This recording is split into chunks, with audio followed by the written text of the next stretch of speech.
Cadet Sarah Chun pressed her back against the reinforced titanium wall of the Galactic Naval Academy's infamous crucible chamber, her enhanced hearing picking up the subtle hum of the containment field activating.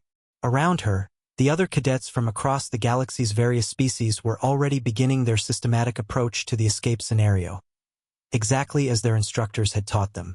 The Vortak cadet was analyzing the room's atmospheric composition with his biosensors. The crystalline Zerif was interfacing with the chamber's computer systems through quantum resonance. The gaseous Nelhari had already begun seeping through the ventilation system to map the facility's layout.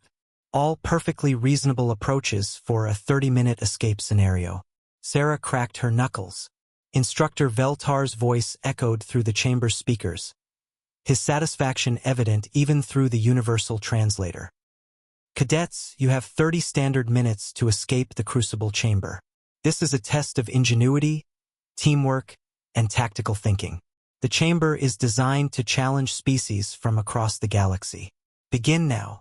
Sarah's human brain, evolved on a world where everything from the weather to the wildlife actively tried to kill her species, processed the situation in milliseconds. The other cadets were approaching this like a puzzle to be solved methodically. But Sarah had grown up on Earth, where survival meant thinking fast and hitting hard. She grabbed the nearest wall panel and ripped it free with her bare hands. The other cadets turned to stare as Sarah's enhanced human musculature, the product of evolving in 1.2 times galactic standard gravity, allowed her to tear through components that would require specialized tools for most species. Sparks flew as she yanked out fiber optic cables and power conduits. "Chun, what are you doing?" hissed Cadet Zilneth, the Vortak's translator struggling to convey his species' concept of bewildered horror. "Problem solving," Sarah grunted, her fingers finding the main power coupling. She had studied the Academy's schematics obsessively, the way any good predator studies its hunting ground. Every human did it instinctively: map the exits, identify weaknesses, plan for the worst-case scenario. The lights flickered as she severed the primary power feed to the containment system. Instructor Veltar's voice crackled through failing speakers. "Cadet Chun, you are damaging Academy property." Sarah had already moved to the next panel. Her human ancestors had survived ice ages, volcanic eruptions, and predators that outweighed them by orders of magnitude. They had done it not through careful planning, but through sheer bloody-minded determination and the willingness to break things until they worked. The containment field shimmered and died. 90 seconds, Sarah announced, checking her chronometer. She turned to face the main blast door, its meter-thick composite armor designed to withstand anything the galaxy's most advanced civilizations could throw at it. Her fellow cadets watched in fascination and terror as Sarah reached into her utility belt and pulled out a small device that looked innocuous enough until she armed it. "Is that a plasma charge?" Zilneth's voice box squeaked. "Shape charge," Sarah corrected, slapping it against the door's central locking mechanism.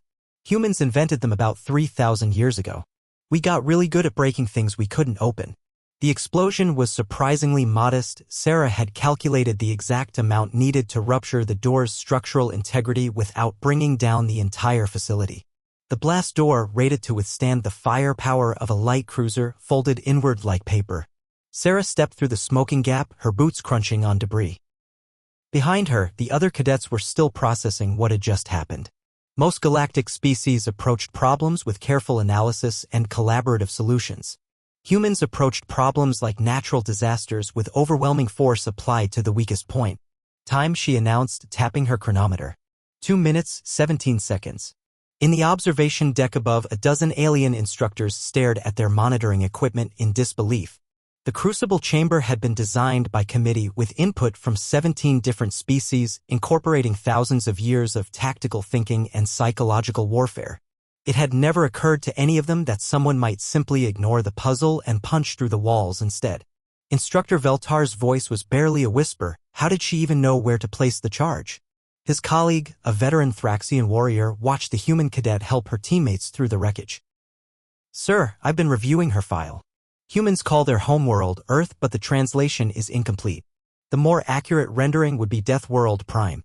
Sarah looked up at the observation deck and offered a cheerful wave, completely oblivious to the existential crisis she had just caused among the Academy's finest tactical minds. Outside, alarms were still blaring and maintenance crews were scrambling to assess the damage. But Sarah was already thinking about lunch, wondering if the academy cafeteria had finally figured out how to make food that didn't taste like recycled atmosphere. After all, breaking a wall was easy. The real challenge was surviving human cafeteria food.